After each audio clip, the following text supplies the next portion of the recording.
people in Pakistan suffering from cancer go to his hospital for free treatment. He has also planted 1 billion trees in Pakistan.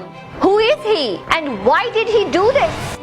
He is the former Prime Minister of Pakistan, Imran Khan. He won the only Cricket World Cup for Pakistan in 1992. He understood the importance of climate change and got the entire country to plant trees. He lost his mother to cancer and decided to build a world-class cancer hospital in her memory that treats poor patients free. He is very passionate about education and built Namal, an institution where poor students get an opportunity to get a UK degree. Do you know why? Because Imran Khan was the Chancellor of University of Bradford for almost a decade. He is an author, a humanitarian, a sportsman and a politician.